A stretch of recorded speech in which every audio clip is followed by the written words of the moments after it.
Hello student, मैं विष्णु दिवाकर। इस video में हम बात करने वाले हैं बीए ऑनर्स राजनीतिक विज्ञान यानी कि बीए ऑनर्स जो पॉलिटिकल साइंस के स्टूडेंट हैं, सेमेस्टर थर्ड, हिंदी का जो उनको जेनरिक इलेक्टिव सब्जेक्ट मिला हुआ है जिसका नाम है भाषा और समाज। तो भाषा और समाज की हमारी पहली वीडियो होने वाली है, यानी कि जो ऑनर्स वाले स्टूडेंट्स हैं बीए प्रोग्राम से अलग, उन लोगों के लिए जो हिंदी का आपका जो है सबसे पहला वीडियो होगा। तो इस वीडियो के अंदर हम बात करने वाले हैं आज भाषा और समाज को लेकर, और जो भी इसका पहला यूनिट होगा हम उसको आज कवर करेंगे। इसके अंदर हम बात करेंगे किस चीज़ के बारे में, यूनिट वन यानी कि इकाई वन में, जिसमें भाषा समाज और संस्कृति के बारे में बताया गया है। तो इस यूनिट को आज हम लोग जल्दी से इसमें कंप्लीट करते हैं। तो आइए वीडियो को स्टार्ट करते हैं। तो जैसा कि आपको मैंने इसमें बताया कि हम यूनिट वन में भाषा के बारे में पढ़ने वाले हैं। तो ये जो भाषा वर्ड है आपका, तो इसके सबसे पहले हम उद्देश्य के बारे में जान लेते हैं कि मनुष्य क्या एक सामाजिक प्राणी है जिसका आधार भाषा है। ठीक है। और मनुष्य भाषा के माध्यम से ही क्या करता है, समाज में जुड़ता है। भाषा के माध्यम से समाज को अभिव्यक्त करता है। भाषा का लक्ष्य समाज है और समाज का लक्ष्य भाषा। और भाषा एक समाज एवं समाज मनुष्य के माध्यम से अपने अपने लक्ष्य को प्राप्त करता है, यानी कि एक सिक्के के दो पहलू हैं। एक सिक्के के दो पहलू हैं। तो अगर हम बात करें यहाँ पर भाषा और प्लस समाज मिलकर ही पूरी चीज को पूरा कंप्लीट करते हैं। तो भाषा और समाज का संबंध बहुत गहरा है। भाषा के द्वारा ही समाज का निर्माण होता है और एक रूप ग्रहण करना संभव हो पाता है। भाषा संप्रेक्षण या फिर एक दूसरे से आदान प्रदान की वस्तु है। कि कोई भी, जैसे हम इंग्लिश में बोलते हैं ना, कन्वर्सेशन।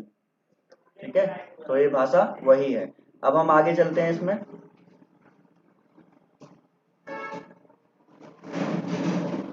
जैसे इसमें आगे बताया गया है कि जो भाषा है, भाषा की संरचना में सामाजिक संरचना को देखा जा सकता है। सामाजिक जीवन में रहते हुए संप्रेक्षण के दौरान किसी व्यक्ति को तुम शब्द तो किसी को आप शब्द से संबोधित करते हैं। तुम और आप शब्द का प्रयोग सिर्फ भाषा की संरचनात्मक विशेषता नहीं है, बल्कि समाज में बने हुए आपसी संबंध और व्यवहार पर भी निर्भर है। दरअसल भाषा विचार विनिमय का साधन है, विनिमय का साधन है। अब विनिमय का मतलब क्या होता है, मतलब एक्सचेंज करते हैं ना कोई चीज। ठीक है। एक्सचेंज, ठीक है, मतलब लेना देना किसी चीज का लेना देना क्या कहलाता है, विनिमय कहलाता है। यह विचार विनिमय व्यक्ति समाज में ही रख करता है। ठीक है। एक व्यक्ति और एक समाज, इन दोनों के बीच में भाषा का विनिमय होता है। ठीक है।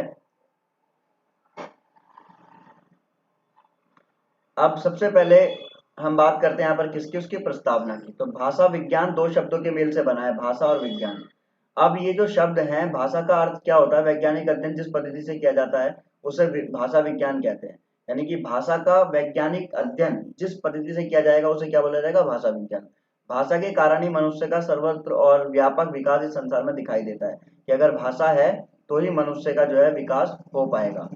भाषा के प्रयोग के माध्यम से हम लोग प्रतीकों की एक ऐसी सुदृढ़ व्यवस्था बनाते हैं जो ज्ञान को सार्थक बनाए रखने में सहायक है। मानव समाज व्याकरण के स्वरों और व्यंजनों की सहायता से विभिन्न विषयों की विशाल साहित्य रचता है। जो मानव समाज का जो व्याकरण है, जिसमें स्वर व्यंजन है, ये इन सब चीजों की सहायता की वजह से ही जो है विशाल साहित्य जो है रचे जाते हैं, और आने वाली पीढ़ी सैकड़ों वर्षों तक इसका उपयोग करती है। वेद पुराण उपनिषद रामायण महाभारत आदि इसके उदाहरण हैं। तो ये इसकी प्रस्तावना है, इतना ही आपको पढ़ना है इसके अंदर से। उसके बाद में अगर हम बात करें यहाँ पर, तो भाषा और समाज का अंतर संबंध। तो देखिए क्वेश्चन आपका बहुत इंपॉर्टेंट है, ये बहुत बार पूछा गया है कि भाषा और समाज का अंतर संबंध क्या है, ये बताइए। तो ये आपको यहाँ पर जानना बहुत जरूरी है। तो भाषा और समाज को जो है मनुष्य जोड़ता है, और मनुष्य का भावनात्मक और बौद्धिक विकास भाषा के माध्यम से ही होता है। कि अगर हम बात करें किसी व्यक्ति का जो है, अगर हम अटैचमेंट की बात करें, इमोशनल और बौद्धिक, यानी कि अगर हम माइंड की बात करें, ठीक है, ब्रेन की बात करें, तो इन दोनों को जोड़ने का जो काम है वो कौन करती है, वो भाषा करती है। ठीक है। अब प्रत्येक भाषा का अपना एक समाज होता है, उसका प्रयोग मनुष्य अपने व्यवहार के लिए करता है। भाषा इस बात पर निर्भर करती है कि उसका प्रयोग कहाँ हो रहा है। भाषा इस बात पर भी निर्भर करती है कि मनुष्य किस परिवेश में रहकर भाषा सीखता है। ठीक है। कुछ लोग, जैसे मैंने कहा, मनुष्य जो क्या करते हैं कि भाई वो जिस परिवेश में रहकर सीखता है उसी के अनुरूप भाषा का प्रयोग भी करता है। मनुष्य के द्वारा प्रयोग की जाने वाली भाषा की संरचना के आधार पर अपने समाज का अनुमान लगाया जा सकता है। कहने का तात्पर्य है कि जो भाषा एक सामाजिक क्रिया है, समाज में जैसा बोला जा रहा है उस तरीके से ही आप वैसी भाषा आप जो है डेवलप कर लेते हैं, यानी कि विकसित कर लेते हैं। तो इसमें आपको ये पढ़ लेना है। अब यहाँ पर एक बात बोली गई है, ये जो लाइन लिखी गई है ये आप अपने आंसर में लिख सकते हैं। A child can acquire any other language in much the same way as it does mother tongue। यहाँ पर क्या बोला गया है कि भाई जो एक बच्चा है ना वो किसी भी भाषा को जो है ग्रहण कर सकता है, ठीक है, अगर वो जो है उसकी मदर टंग यानी कि मातृभाषा के रूप में। तो ये आपको यहाँ तक अपना अपना कंप्लीट कर लेना है। उसके बाद में हम लोग क्या करेंगे, ये फिर हम यहाँ पर देखते हैं, देखो मनुष्य का ये कुछ क्वेश्चन दिए गए हैं जो कि अपने आप को ही चेक करने के लिए कि मनुष्य का भावात्मक और बौद्धिक विकास डैश के माध्यम से होता है, अध्ययन, भाषा, समाज या परिवार। तो भाषा के आधार पर होता है। निम्न में से कौन सा कथन सही नहीं है, तो इसमें से कुछ कथन दिए गए हैं, जैसे भाषा एक सामाजिक क्रिया है, जिस समाज परिवार में व्यक्ति का पालन पोषण होता है वह उस समाज की भाषा का प्रयोग करता है। समाज में होने वाले परिवर्तनों का सीधा असर भाषा पर पड़ता है, समाज में होने वाले परिवर्तनों का असर भाषा पर नहीं पड़ता है। तो देखो समाज में परिवर्तनों का सीधा असर भाषा पर पड़ता है, तो ये आपका इसका अलग है। आगे चलते हैं। फिर आपका इसमें पूछा गया 1.4 के अंदर कि भाई भाषा व्यवस्था और भाषा व्यवहार क्या है। तो व्यवस्था जो वर्ड है वो एक सामाजिक प्रक्रिया है, ये क्वेश्चन आपसे पूछा जा सकता है। जबकि व्यवहार नितांत व्यक्तित्व व्यक्तित्व व्यवस्था का एक दीर्घकालीन परिस्थिति का निर्मित है। जबकि व्यवहार में क्षणिकता और पल प्रतिपल परिवर्तनशीलता विद्यमान रहती है।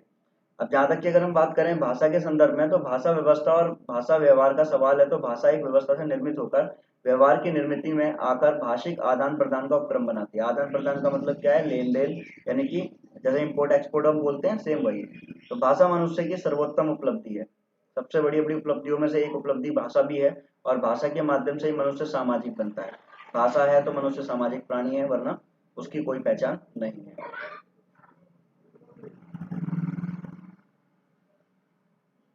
आगे अगर हम पढ़ें इसके अंदर, तो व्यवस्थित रूप से जो भाषा है आपकी, व्यवस्थित रूप से भाषा व्यवस्था और भाषा व्यवहार के बारे में सबसे पहले भाषा चिंतक जो फर्दिनांद द सस्यूर ने अपनी संकल्पना में व्यक्त किया था, उन्होंने क्या बोला है, यहाँ पर उन्होंने दो बातें बोल रखी हैं कुछ करके, दो वर्गों में विभक्त किया है उन्होंने। वो दो वर्ग कौन कौन से हैं?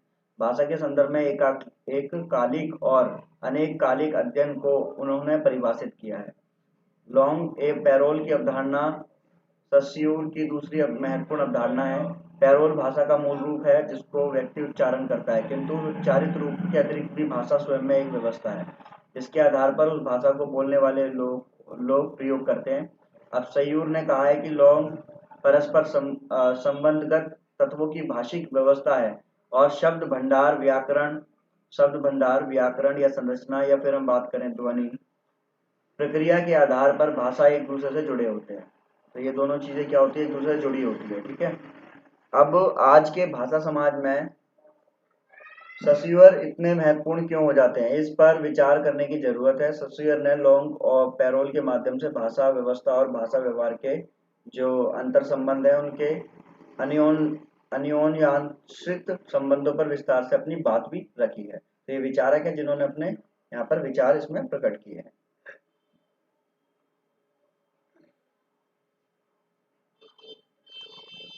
उसके बाद अगर हम बात करें यहाँ पर, तो